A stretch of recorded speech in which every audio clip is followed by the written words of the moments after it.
So video editing has never been more accessible, but as a mobile creator, I can't necessarily rely on something like Final Cut or Adobe Premiere because for me, I manage this entire YouTube channel from this iPad. So what editing software do I use?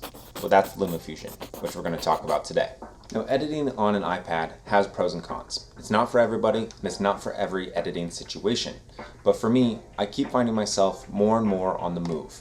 And the iPad represents that flexibility because sometimes I want to edit here, or here, or here, or here, or here, or here, or here, or here, or even here. And for me, the touchscreen of the iPad, it being a tablet, makes the entire process of editing a video that much more interactive, and I feel much more connected to the project that I'm working on. So without access to programs like Final Cut or Adobe Premiere, you have to look elsewhere when using an iPad for video editing. Now you have things like iMovie, which is free, or you also have Adobe Premiere Rush, which is pretty limited.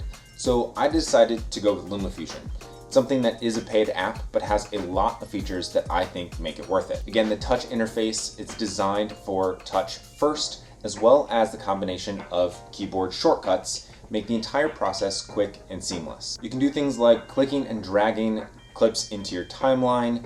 You can trim everything with shortcuts. You can do all sorts of keyframing on individual clips or overlays and text, anything that you've added to your timeline. And then you can set up your projects to be optimized for things like YouTube, or you can set it up in a vertical editing orientation, so you can do things like TikToks and Reels directly in LumaFusion as well. They even have a version of the app for your iPhone, so if you want to do quick edits on your phone, you can do that as well. I find the smaller screen makes it a little bit more challenging, but it is there and accessible. With the one purchase of LumaFusion, you get both apps on the iPad and the iPhone. And then once you're done editing your video, you have all sorts of export options that are definitely going to make it usable in whatever scenario you're working in. And what makes me stick with LumaFusion is that they continue to invest in new features.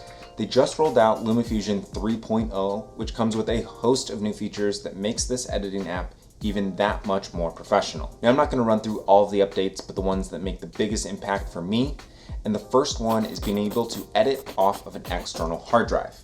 I can take something like my SanDisk hard drive here and plug this in directly to my iPad, which usually is better done with two hands. And now I can pull in video files directly from this. I don't have to actually import them to the iPad anymore and take up that storage on my iPad.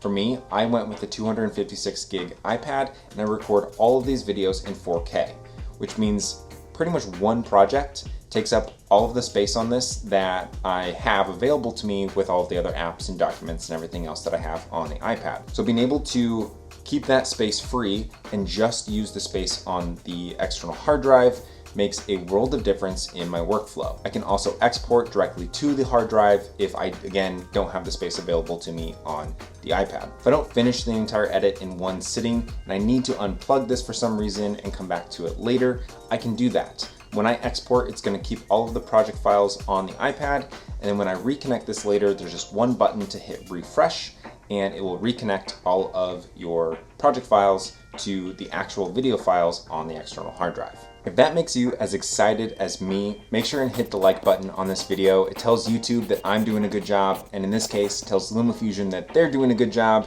and we could all use a pat on the back sometimes. Next up is Stabilization. You can now stabilize your clips directly in LumaFusion. Previously, I had another app that I had to import all of my clips to that were a little shaky.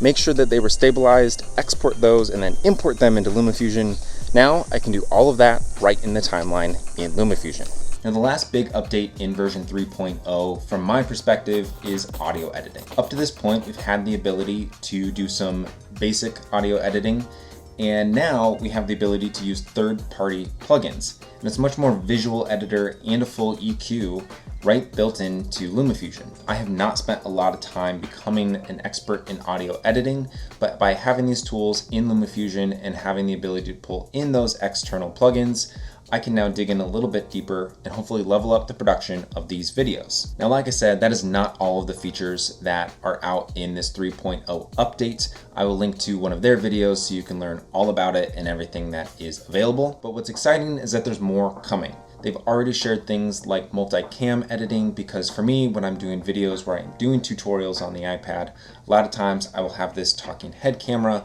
a GoPro that's a top-down looking at the iPad, and as well as the screen recording of the iPad itself. So I'm looking forward to being able to edit those together in a much more seamless way than I currently have been doing. But let me know in the comments, are there features that LumaFusion doesn't have right now that's holding you back from being able to use it full-time for your video editing?